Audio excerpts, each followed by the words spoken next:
It is early summer. The borders you cleared last autumn are filling in well, and for a moment the garden looks exactly the way you want it to. Then your eye catches the lawn. Dandelions, again. The same corner you treated last spring. The same patch of buttercup creeping along the edge that you pulled back in April.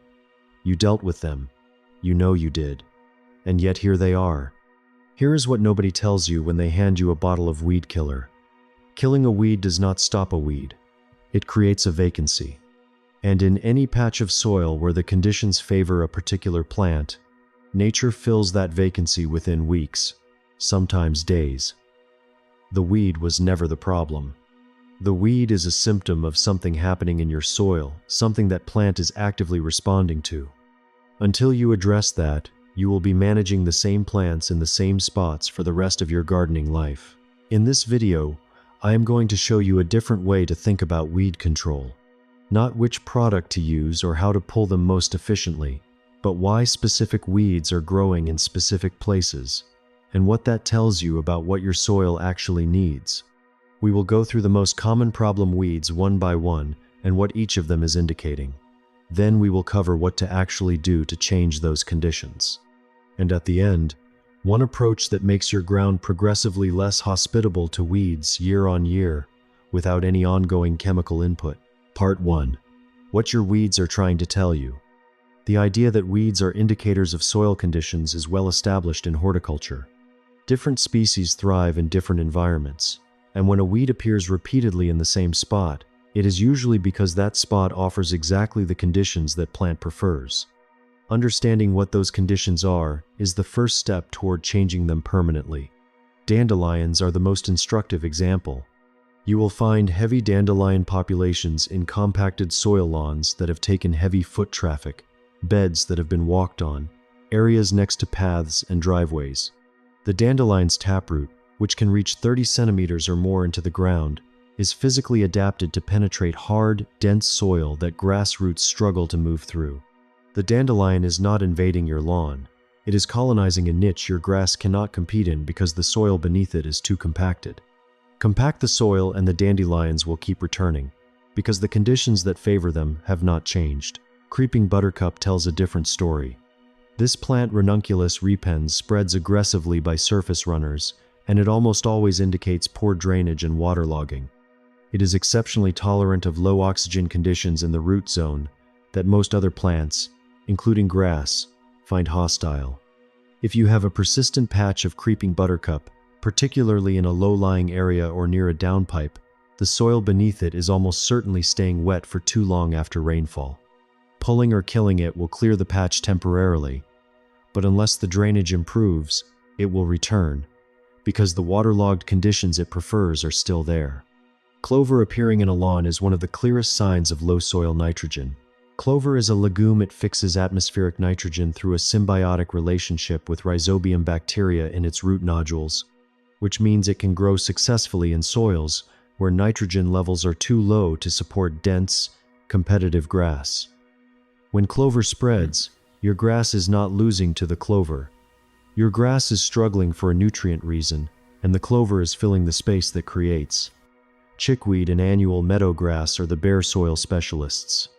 These are fast-growing annual plants that need direct light to germinate, and they are among the first things to establish wherever the soil surface is exposed: cleared beds, thin patches in the lawn, recently dug ground.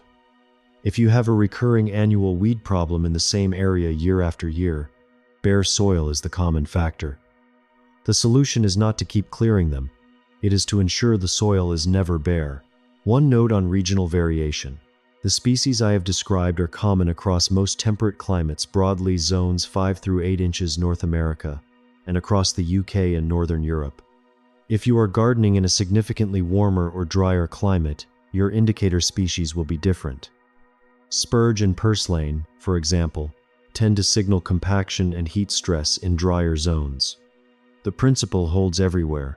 Persistent weeds in a specific spot are always responding to something about that spot, but the species acting as the signal will vary.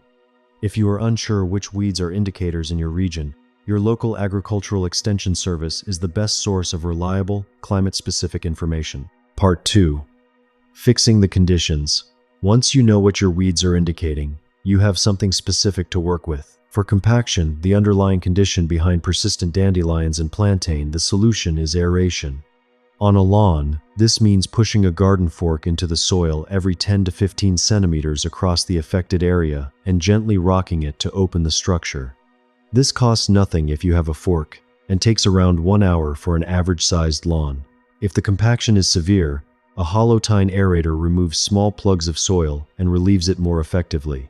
These can be hired for around 40 pounds to 60 pounds for a half day, or you can find professional aeration services for larger areas.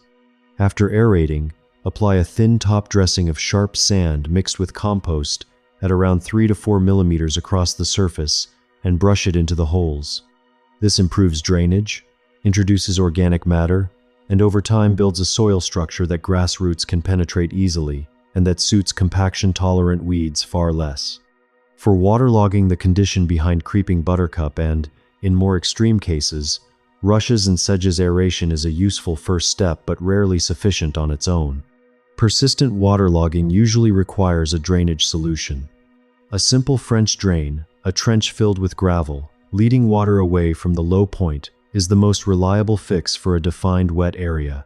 This is a half-day to full-day job depending on the scale, and costs around 30 pounds to 60 pounds in materials if you do it yourself. For less severe cases, improving the organic matter content of the soil over several seasons will increase its drainage capacity significantly.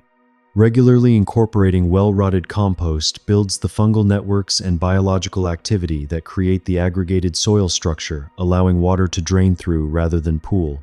For low nitrogen, the condition behind spreading clover, the most sustainable long-term approach is to add nitrogen through organic means. A top dressing of well-composted manure in early spring at around 1 kilogram per square meter releases nitrogen slowly as it breaks down, feeding the soil biology alongside the grass. If you want faster correction, a granular organic lawn fertilizer applied in spring shows visible improvement within 2 to 3 weeks. One important note for those in warmer climates, Zone 8 and above.